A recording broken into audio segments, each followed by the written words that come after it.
Welcome to John Esser Sports Channel, where we're just going to go a quick review of the Championship Week 25. Let's go ahead.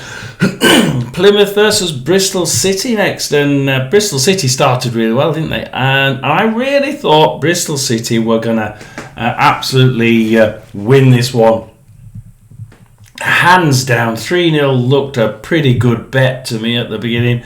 But then Plymouth just started to say, hang on a minute, we're not going to give in, we're not going to stop, we're not going to just lie over and die. We've got rid of Rooney. We might as well fight and show people, whoever moves in, that we can actually play football. We said Plymouth 0, Bristol City 2. It was Plymouth 2, Bristol City 2. And I tell you what, we said Plymouth 0, Bristol City 3. And it was Plymouth 2, Bristol City 2. Okay, we don't get anything, but I tell you what, it was a good game. And Plymouth came back in that, goals in 50 and 90 plus 1 minutes. 56% possession to Plymouth, and Plymouth really weren't outsmarted. In the second half, I think in the first half they were just second best most of that first half, but in the second half, yeah, they certainly did come back and start to bite the bullet, so to speak. And QPR versus Watford next, and we said QPR won, Watford won, and I really thought that's where this one was going to go. But then QPR raced into a 2-0 lead, pegged back to 2-1, but quickly decided that they wanted that 2-goal cushion, and they ended up 3-1 winners.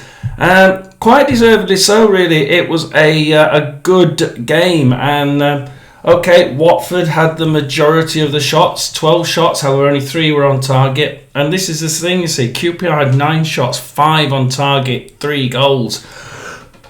You have to start thinking that they'll be a bit disappointed, Watford, over the number of those goals, those shots at goal that didn't end up on target. So where did Watford go wrong? I suppose we could ask where Watford went wrong. Well, it was really lapsed defending. Some of that defending was pretty woeful, which isn't really what Watford are like. So completely against the run of play. If you look at the season, I think Watford just making a few defensive errors, and they let QPR in. And we said 1-1. It was 3-1 to the QPR. And we go to Millwall versus Oxford next. So it took Oxford a little bit of time to get into this one. I think Millwall started on the front foot, started a lot better than Oxford did. And then Oxford decided to that this was actually not completely out of their grasp. Yeah, they only had 45% possession of Oxford, and they only had 8 shots, 2 on target. But one of those 2 went in the net. 15 shots from the 55% possession for Millwall, 4 of them on target, and no goals. They'll be pretty upset by that, I think, the Millwall fans and the Millwall team. They should be getting goals, at least 1 from every 4. And they're at home. That at the beginning of the season, home ground was really good for Millwall. It seems to have sort of slept away, doesn't it? And that's 3 wins on a trot for Oxford. 2-1 to Millwall is what we said, and it was 1-0 to Oxford. So absolutely, completely the opposite way around. We go to Burnley versus Stoke. I mean, we need some turnaround here quickly. Burnley versus Stoke, we said 1-0 to Burnley. In the end, I think the red card sort of sums it up, really. It was a pretty drab game. Lots of shots, absolutely tons of shots, but only 5 of them during the entire game were on target. So I can see people thinking, how can you say it's a drab game with nearly over 30 shots at goal? And come on, we like to see shots on target. Well, I do. It's a drab game for those who want shots on target. It's a not so drab game if you're just wanting teams to get into the final third and shoot it sky high.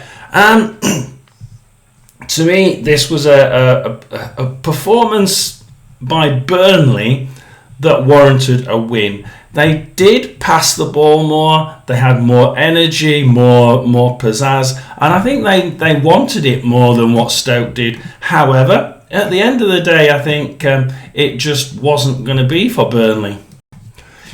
Yeah, so I thought I'd have another look at it. Considering the fact that I thought it was quite a dull game while we were actually watching the watch along, and yeah, that I still stand by the fact that Burnley should have won this one. They were slightly more on top of the game. That the shots were there, but just not accurate enough. For me, there were still too many shots just flailing around. That first shot on goal was by Stoke, and it's typical of the entire game. Why did he choose to shoot from there? It wasn't even a strong shot. It was just a pot-look little tap, and that one happened to go on target, but rolled gently to the goalkeeper. There was no real effort in those shots, and the ones that had effort either bounced off the bar or were totally and utterly wide and gone to hit the local seagull. Burnley won, Stoke nil is what we said. Probably would have been on balance the appropriate score. But it was Burnley nil, Stoke nil, and Stoke managed to just hold off Burnley, pushing them back to make sure any shots were from distance. The Mebry Red was just ridiculous. He got frustrated and just... He didn't stamp on his stomach. He sort of hopped over it and lowered his foot onto his stomach. There was no pressure there with the looks of it. So the Stoke guy made the most of it. However, you shouldn't be doing things like that. Did it make a difference? Probably not. It was too late on, 8 to 7 minutes. We didn't get anything. We'll move on, and I'm sure I'll get a few complaints about that one. Cardiff versus Coventry. Don't I always? Cardiff versus Coventry. We said 3-3 and it was 1-1. So actually we did rather well here. But so did Cardiff. I have to say Cardiff came out here playing better football than what I thought they would do. I really did see a Cardiff side that, this team could actually turn on a decent performance when they want to, can't they? Now, first half full on Cardiff, second half full on Coventry. It turned, didn't it, after that red card? And I still don't know what the red card was for. We said 3-3. It was 1-1. Cardiff were lucky not to lose that one in the second half, weren't they? Especially towards the end, there were several open net moments where, how on earth Coventry not just managed to miss the entire goal, let alone get it on target. Just totally missed it, and you're thinking he had it up net there twice. So we didn't. We got a right result, didn't we? So we're going to accept that one and move on to Blackburn Rovers away at Leeds, because we really did think Leeds would be coming away on top here, and this was definitely just like I said last time when we were looking at the predictions. We said Leeds 3, Blackburn 1, but I just could see this becoming something of a not wanting to lose. Blackburn had a point to make here, and they really didn't want to. They're up in the top third. They don't want to be losing games because that loses them space on that top 6. And Leeds are at the top. They don't want to be realistically losing too many points to those teams in second and third and fourth. So they don't want to lose points either. And I think they both came at this wanting not to lose. And although Leeds had the majority of play and absolutely ran this Blackburn team ragged, I don't think that their clinical edge was there today. 70% possession to Leeds, 12 shots, 4 on target, 1 goal. Some might say 4 shots on target, 1 goal. That's about right, isn't it? Well, yeah, it is. It's okay for a sort of top half Championship team. Leeds want to be the top. They should be getting 1 in every 2, 1 in every 3. They'll be upset that that out of 12 shots at target, only 4 managed to make it on target. But Blackburn did a good defensive job here, and they have been doing all season, I think. Their defensive line has been good, winning by those odd 1 goals, which proves that to me. And Blackburn just managed to hang on in there. 30% possession, 4 shots, 2 on target, 1 goal. Ouch. I just think that Leeds really ran this one, really tried hard to get past, but there was an air of, look, if we can get in and make a shot, we'll get in and make a shot, but watch the back, make sure that we don't lose it. The one thing we don't want to do is lose this game, and Blackburn did the same. And I couldn't help but thinking at half time that this could very well be a case of a sort of bore draw. This had 0-0 written all over it, although goals in 88 minutes and 90 minutes sort of scuppered that one. But you could see it being a draw. Certainly not a bore draw. Leeds were on top, well on top, and of course it started to get really heated after the 90th minute, didn't it? As they really did want to get into this and want to win it. Leeds then getting that lead and then thinking, yes, we can do this. Only for Blackburn to equalise and take it away from them at the very, very dying deaths of the game, and you're thinking, oh, how cruel football can be. But yeah, we said 3-1, and I think on another day that's probably what the score would have been. Blackburn, 1-1. I think that they once again they played an outstanding tactical game here. They knew they were going to get pushed back constantly, and they knew it was going to be all man to the pumps and try and make sure they didn't get passed into that final third. And as a rule, they did a pretty good job. Those shots from Leeds were far enough out and far enough away and just enough off target for them not to have to make too much of a push to stop them from getting in there and risking penalties and free kicks in the wrong positions, for instance. So they did well. Blackburn did well. I must admit, I don't always give them the praise they're due. It was a 1-1. Perhaps should have been 3-1 in hindsight. Don't get anything there. And we move on to Luton versus Norwich. Now, Luton versus Norwich, we said 1-1. And the reason why we said that was Luton Town have the ability to play well. And although Norwich have been playing some really excellent football, they've got the odd thing in the background. I think Saints has been charged by the FA, for instance, for spitting, hasn't he, or something. So, we've got a few things off pitch, on pitch, and it's... I just could see that they're going to be a little bit jaded. And I thought, will they be playing their usual sparkly football that they've been playing in the last couple of weeks? I think they've been playing really well. They've come back from playing quite poorly.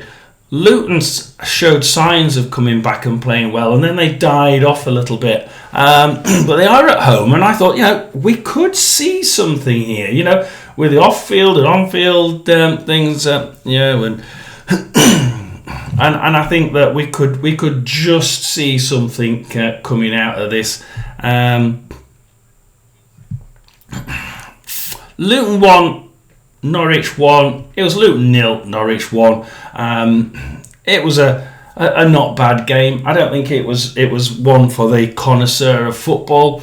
Again, I think Luton Town just wanted to try and make sure they didn't lose it, but on 73 minutes, Ozzy Nunez did his usual trick and Norwich went ahead. I don't think that they really looked back from there. Not.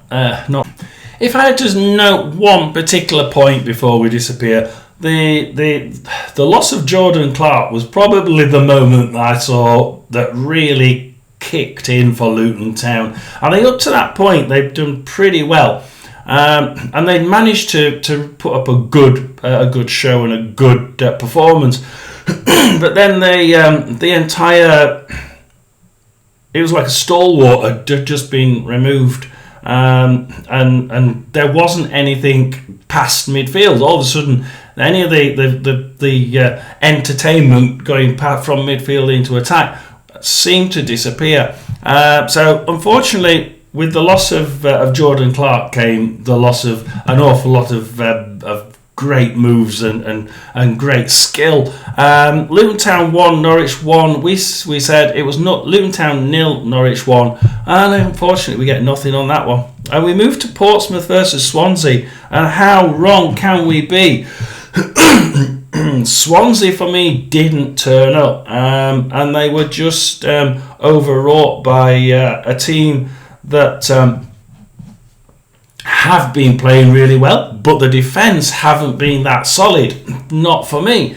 However, their defence seemed to be able to hold up this time, and Swansea not only didn't manage to get through it, they seemed to get a little bit jaded when the first one or two went in, and they started to, for me, sit back and not really get much of the ball. Yeah, they stole the ball a few times and went down the flanks and tried to get back at Portsmouth, and yeah, it may have worked. You know, some of them were. Some of them of the flank attacks were absolutely brilliant by Swansea, but at the end of the day, they didn't come to anything because this defence that was showing a little bit of weakness up to this point by Portsmouth standards suddenly started to play quite decent defensive football. 27% possession to Portsmouth, 14 shots on target though. 14 shots at target, 6 on target. This show 200 passes. Now this shows you one thing, and it does actually match the game. When Portsmouth had the ball, they kept it. They did long, accurate passing and managed to get straight into the opposition's third and make shots. They didn't pull back like they have been doing so far. Instead of holding back when they go into that final third, they made a shot. 14 shots out of 27% is pretty damn good. 6 of them on target, 4 in the back of the net. You know, that says everything to me. 73% possession, 12 shots for Swansea. You know, they'll be too upset with that, but they would have wanted at least 4 or 5 more than that. But only 3 of those on target has to be disappointing, and none in the net certainly would have been disappointing. I think Swansea really did try to get something out of this, but I think when the goals started going in, they just seemed to lose their heart, or at least the front line did. They were still running it down the wings, and the flanks were still pretty good, but I don't think that that final ball was in it for me, or the heart wasn't in it, and I just, I think that 4-0 perhaps was a little bit of an exaggeration for Portsmouth, but Portsmouth 4, Swansea 0. So how do we summarise it? Portsmouth 4, Swansea 0. Portsmouth had the ball a hell of a lot less than Swansea. Swansea started okay. Great down the side, down the wings. Portsmouth took the fire out of them by getting that first goal, and I think after that Portsmouth made sure that when they had the ball they did a hell of a lot more with it. The Swansea defence was lapse, non-existent sometimes. The midfield was brilliant, and that the change between midfield and the flanks was absolutely phenomenal for Swansea. It really worked a treat. But as they started to come into the game in the second half, certainly at 2 and 3-0 down, they started to come back. But I just didn't see any enthusiasm from the strikers. Anybody who was going to put the ball in the net just didn't seem to have that pizzazz about them. The ball in there was great. The crossing was great. The working, the Chinese guy working his way in from God knows where. Brilliant football. But this was all from midfield, down the flanks and in the sides. Great football up to that point of shooting, and then it just lost it. So Portsmouth 4, Swansea 0. It could have been more than that. It really could. It could quite easily have been 5-1, 5-2.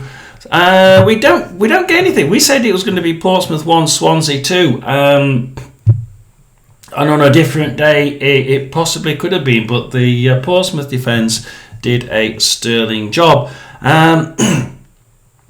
Sheffield Wednesday versus Derby next, and it pains me to say we said this was going to be full of goals.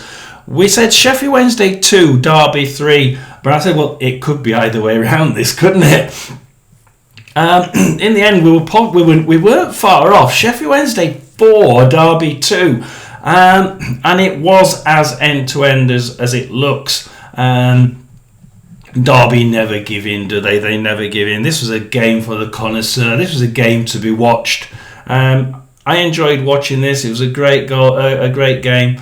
3 goals in 13 second half minutes. A Windass wonder strike, as the newspapers put it. And it's just the thing that Sheffield Wednesday like to do at home. Get out there and start the game as they mean to go on. And yeah, they did. Did Sheffield Wednesday deserve it? Absolutely. I think that Sheffield Wednesday deserved every bit of this. At one point it looked like Derby might just be able to come back, and they did nibble at the heels a bit and start to push and start to get back into it.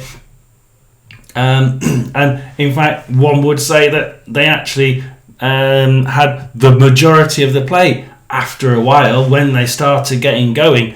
Certainly Sheffield Wednesday, 39% possession, 13 shots, 8 on target, 4 goals. They'll be absolutely over the moon with that. 61% possession to Derby. They came back really strong. That's the sort of thing that a Paul Ward side does. 17 shots from 61%. That's actually really good, but it's typical of one of his sides. 8 shots of those on target, 2 goals. On a different day, they could have easily scored 4 themselves. As it is, 4 shots on target for both sides. 8 shots on target for both sides. 4 went in the net for Wednesday, 2 went in the net for Derby, and that was the only difference for me. They both played really good football. Wednesday did what they usually do: sit back, make sure that that the ball comes to them, and then try and play with that ball as much as they can to take the break and push it into the opposition's third. And it worked. Sheffield Wednesday 2, Derby 3. We said it was Sheffield Wednesday 4, Derby 2. Don't get anything for that. West Brom versus Preston. Then we'll go there, because West Brom. Now, I've been saying this is not going to be a Drawthorns game, because that seems to have just disappeared. They're now scoring goals, but they're also letting goals in, which is strange because they aren't used to letting goals in. So I decided West Brom 1, Preston 2, thinking Preston can keep pulling out the odd really good performance. Would they run this game? Actually, it was pretty much even. West Brom 3, Preston 1. And a brace from Josh Meyer, 18 minutes and 40 minutes, interspersed by Callum Styles on 35. And near the end, 70 minutes, Preston, Ryan Ledson comes up to make it 3-1. However, this wasn't a game that was one-sided. It was, again, another one of those quite decent games for the neutral. 47% to West Brom, 12 shots, 7 on target, pretty good. You know, one to enjoy. Not like the usual low scoring, low strike rates that we've been seeing from the West Brom side. 53% possession to Preston. They didn't quite make the most of what possession they had though, and they just had a little bit lacking in quality showing with the passing. A lot of short passes, but then when they tried the long ones, didn't seem to quite work for me. 10 shots, 5 on target, 1 goal. Just not got that clinical edge for me. And we said West Brom 1, Preston 2. It was West Brom 3, Preston 1. And I think it was deservedly so as well. Now, Hull City versus Borough was always going to be an interesting one, because to me it was Borough going to turn up, or were Borough going to turn up?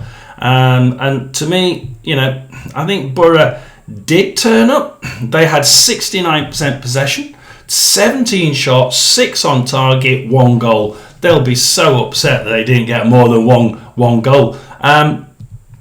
But to me, Borough seemed to get 1 goal ahead, and quite often they either switch off or they just say, "That's it. We're not gonna go any further than this." And that seems to be what happened here. They seem to just stop it at that goal on, like they're trying to push for that goal. 90 plus 3, bang, stop. You know. And who wouldn't? At 90 plus 3, you're going to stop, aren't you?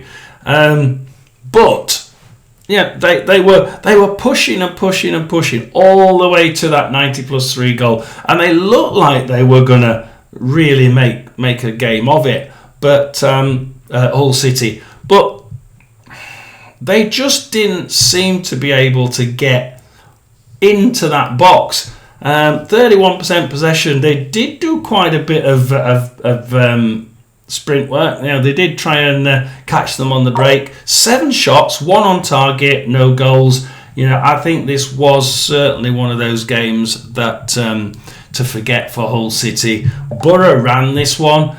They could have it should have really been 2 or 3-0, but Borough just all benefit to Hull City. They managed to pull Borough back a little bit, just to make sure that those 6 shots would keep them down to single figure shots on target, and see what happens. And yeah, their goalkeeper did a really splendid job, as did the defence and the woodwork. So yeah, they did a really good job, and they should be proud of their defence. It really did work extremely well this time. So Hull City 0, Borough 0. We said it was Hull City 0, Borough 1. And we go to the last game, Sunderland versus Sheffield United. This was going to be, to me, one of those test games for Sheffield United. Have they started to crumble? Have they worn themselves out during the year? I don't think that the number of shots really shows what this game was all about. Sunderland 34% possession, 14 shots, 6 of them on target, 2 of them in the net, and they won this one with the aid of the crowd. Almost certainly the crowd were the extra man here. Sheffield United won. 66% possession to Sheffield United, 16 shots, 3 on target. And this is one of those games where Sunderland just went out there to make sure we don't let one in. Let's just try and make this defence a little bit more solid than it has been. Let's try and improve it, because if you need to be at the top, or you want to be at the top, you need to be one of the top defensive teams like West Brom are.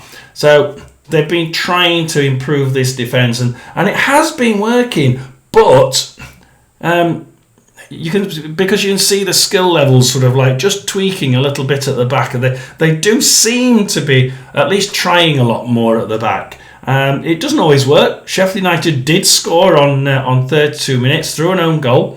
However, they managed to reduce Sheffield United to just 3 shots on target, and that is testimony to that really solid defence and the midfield pulling back, the defensive midfield pulling back and just creating like a little pre-wall before any attacking system hits the defence. It was a really well worked out plan by Sunderland, and it worked. Sunderland 2, Sheffield United 1. We said Sunderland 2, Sheffield United 0. We nearly got the correct score, but we'll stick with the correct result. And we didn't do too badly. Hopefully, do like and subscribe. It's always nice to see a couple of new faces and a new subscription fly through the email system.